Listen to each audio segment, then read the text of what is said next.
Welcome, fellow explorers of the wild, to a land of subtle yet profound beauty, nestled on the southeastern coast of South America. Today, we embark on an expedition to Uruguay, a nation perhaps less heralded for its wilderness than its larger neighbors, yet one that cradles an astonishing tapestry of life within its rolling pampas, shimmering wetlands, and pristine Atlantic shores. Here, the sky stretches vast and open, painting a canvas of ever-changing light over landscapes that whisper tales of resilience and ancient rhythms.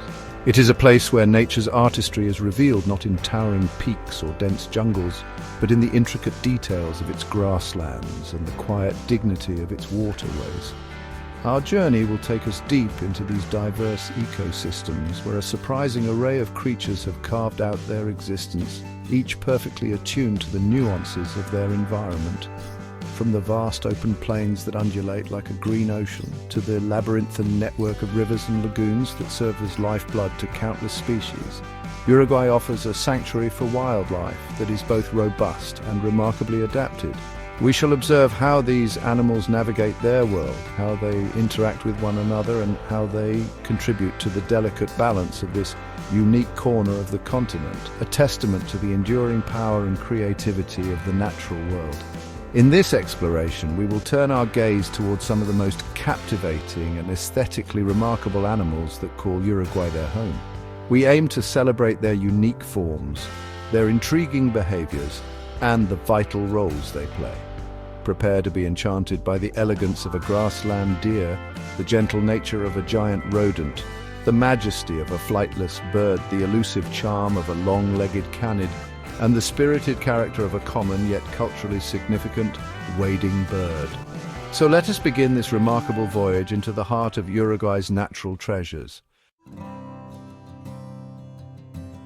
Our first encounter brings us to the vast, open grasslands, the pampas, where a creature of exquisite grace and subtle beauty makes its home, the pampas deer. Observe its slender, athletic build, perfectly designed for swift movement across these endless plains. Its coat, a warm reddish-brown, blends seamlessly with the sun-drenched grasses, providing excellent camouflage from predators and the keen eyes of observers like ourselves. Delicate white markings adorn its underside and around its gentle eyes, adding to its ethereal appearance, making it seem almost a spirit of this ancient landscape. It moves with a lightness, a fluidity that is truly captivating to behold, each step a testament to its perfect adaptation to this environment. The male, or buck, is distinguished by its relatively small three-tined antlers, which it sheds and regrows annually, a cycle intrinsically linked to the seasons of the pampas. But it is not just its physical form that is remarkable. The pampas deer possesses extraordinarily keen senses. Its large, expressive ears twitch constantly, capturing the faintest sounds carried on the wind, while its prominent eyes scan the horizon for any hint of danger. Its sense of smell, too, is highly developed, allowing it to detect threats long before they become visible. This heightened awareness is crucial for survival in such an open terrain, where cover is scarce and vigilance is a constant companion.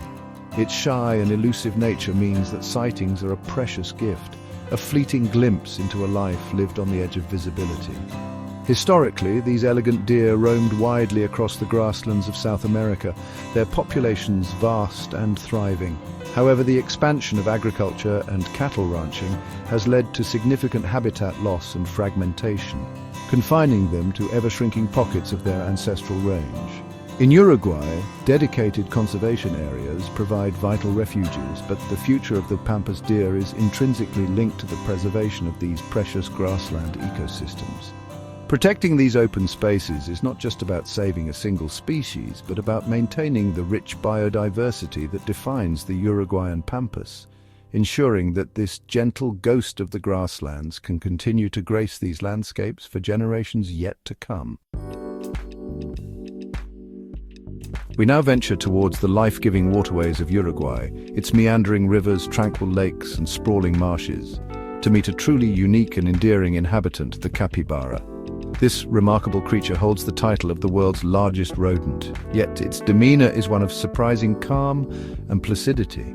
Often found basking in the sun along riverbanks or submerged contentedly in the cool water, the capybara is a master of the semi-aquatic lifestyle. Its dense, brownish fur, somewhat coarse to the touch, provides insulation, while its blunt snout and eyes, ears and nostrils positioned high on its head allow it to remain aware of its surroundings even when mostly underwater, a perfect adaptation for a life spent at the interface of land and water. The preferred habitat of the capybara is invariably close to water, which serves not only as a refuge from the heat and predators, but also as a source of sustenance. These gentle giants are primarily herbivores, their diet consisting mainly of grasses and aquatic plants that flourish in these wetland environments. They're powerful incisors, characteristic of rodents, are perfectly suited for grazing, and their presence can subtly shape the vegetation along the water's edge. Notice their partially webbed feet, an evolutionary marvel that makes them surprisingly agile swimmers and divers, capable of staying submerged for several minutes if necessary. They navigate these aquatic realms with an ease that belies their considerable size, moving with a gentle, almost ponderous grace. Beyond their individual adaptations, capybaras play an important role within their ecosystem. They serve as a crucial food source for a variety of predators. Though large carnivores like jaguars are now rare in much of Uruguay, caimans and other hunters still rely on them. Furthermore, their grazing habits help to maintain the health and structure of the grasslands and wetland vegetation. But perhaps one of their most fascinating traits is their highly sociable nature. Capybaras typically live in groups, sometimes numbering 20 individuals or more, led by a dominant male. These groups offer mutual protection and allow for complex social interactions, a testament to their gentle and community-oriented existence, a truly peaceful giant of the South American wetlands. Chapter 3. The Flightless Majesty of the Plains, the Greater Rhea. Lifting our gaze across the open plains of Uruguay, we encounter a truly iconic figure of the South American landscape, the Greater Rhea. This magnificent bird, South America's largest, is often likened to the African ostrich or the Australian emu, yet it possesses a unique character all its own. Standing tall, sometimes up to 1.5 meters, its impressive stature is accentuated by long, powerful legs, built not for flight, but for incredible speed and endurance across these vast, open territories. Its plumage, a soft, downy array of grayish-brown feathers, billows in the pampas breeze, giving it an almost regal, flowing appearance as it strides purposefully through the tall grasses. The behavior of the Greater Rhea is as fascinating as its appearance. These birds are typically diurnal, spending their days foraging across the grasslands. Their diet is omnivorous and remarkably varied, encompassing a wide range of plants, seeds, fruits, insects, and even small vertebrates. This adaptability in their feeding habits allows them to thrive in diverse conditions. One of the most remarkable aspects of Rhea society, however, revolves around their breeding rituals. It is the male Rhea who undertakes the monumental task of nest building, incubation, and parental care. He will mate with multiple females, each of whom will lay their large, creamy yellow eggs in the communal nest he has carefully prepared. He then single-handedly incubates these eggs for several weeks and fiercely protects the fluffy, striped chicks once they hatch. There are many intriguing facts that add to the allure of the Greater Rhea. Their running speed, for instance, can reach an astonishing 60 kilometers per hour, allowing them to outpace most potential threats. While they cannot fly, their large wings are far from useless. They're employed as rudders for balance when running at high speeds, and are also used in elaborate courtship displays to attract females, fanning them out like great sails. Historically, the Rhea has held cultural significance for many indigenous peoples of South America, featuring in folklore and providing sustenance. Observing these majestic birds traversing their ancestral lands is a powerful reminder of the wild spirit that still endures in the Uruguayan plains. Chapter 4. The enigmatic fox on stilts, the maned wolf. As dusk begins to settle over the grasslands and scrublands of Uruguay, we seek out one of its most elusive and uniquely beautiful inhabitants, the maned wolf. This is not a true wolf, nor is it a fox, despite its common nickname, fox on stilts. It stands apart, a distinct canid species, instantly recognizable by its remarkably long, slender legs, which allow it to see over the tall grasses of its preferred habitat. Its coat is a striking reddish-brown with a contrasting dark black mane running along its back, which it can erect when threatened or excited, adding to its impressive, albeit lean, silhouette. The long black fur on its lower legs gives the appearance of stockings, completing its truly singular look. The maned wolf's conservation status is a cause for concern. It is often listed as near threatened across its range, which extends through Central South America. The primary threats it faces are, sadly, all too common in our modern world. Habitat loss is paramount as the grasslands and cerrado, savanna-like scrubland it prefers, are increasingly converted for agriculture and cattle ranching, fragmenting its territories and reducing its available prey. Road accidents also take a toll, as these animals often cross highways that bisect their habitats. Furthermore, they sometimes face persecution from humans, stemming from misunderstandings about their diet. They primarily eat small animals and fruits, particularly the wolf's apple rather than livestock. Fortunately, awareness is growing and conservation efforts are underway in Uruguay and neighboring countries to protect this enigmatic creature.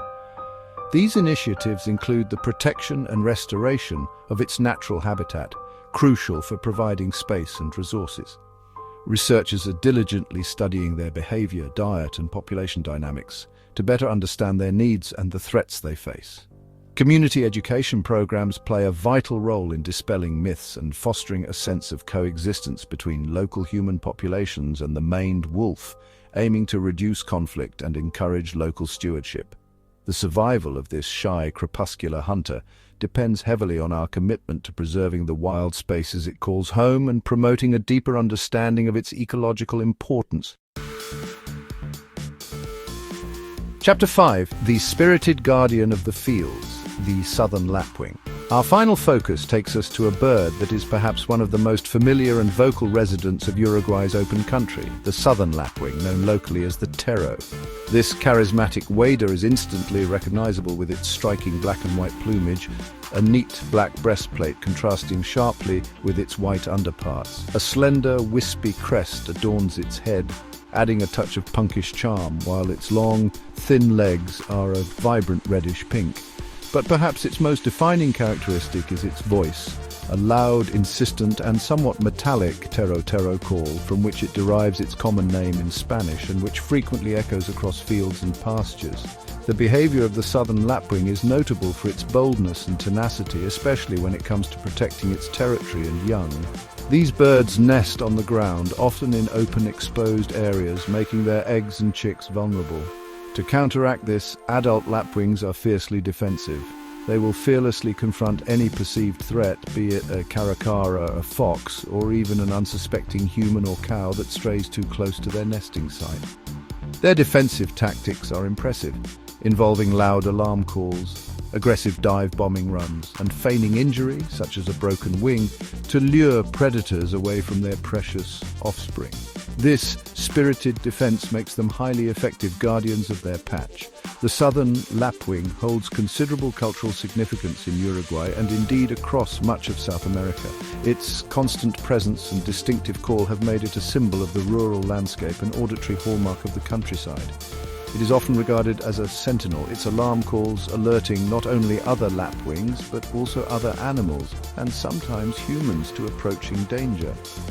This watchful nature has endeared it to many, and it is no surprise that the tero is proudly recognized as the national bird of Uruguay. Observing this plucky bird so full of life and determination provides a wonderful insight into the vibrant character of Uruguay's avian fauna and its deep connection with the land and its people. As our exploration of Uruguay's most beautiful animals draws to a close, we are left with a profound appreciation for the rich tapestry of life that this nation nurtures. From the delicate pampas deer dancing through the grasslands to the sociable capybara gracing the wetlands and the spirited tero guarding the fields, each creature we have encountered is a testament to the subtle yet powerful allure of Uruguay's natural heritage. These animals and countless others are not merely inhabitants of this land, they are integral threads in its ecological fabric, their survival inextricably linked to the health and preservation of their unique habitats. The wonders we have witnessed today are but a glimpse into the biodiversity that Uruguay holds. I wholeheartedly encourage you to delve deeper, to learn more about the fascinating wildlife of this South American gem and the critical ecosystems that support them. Consider exploring further through documentaries, books, or even responsible, respectful ecotourism if the opportunity arises. Crucially, lending your support to local and international conservation organizations working tirelessly on the ground in Uruguay can make a tangible difference in protecting these species and their environments for the future, ensuring that these natural treasures endure. Thank you for joining me, Jeff, on this remarkable journey through the wild heart of Uruguay. It has been a privilege to share these moments of discovery with you. If you've been captivated by the beauty and resilience of these animals, please consider subscribing to the channel for more explorations of our planet's incredible wildlife. And do let us know in the comments below which of Uruguay's beautiful animals resonated with you the most. Until our next adventure, may your curiosity for the natural world continue to flourish.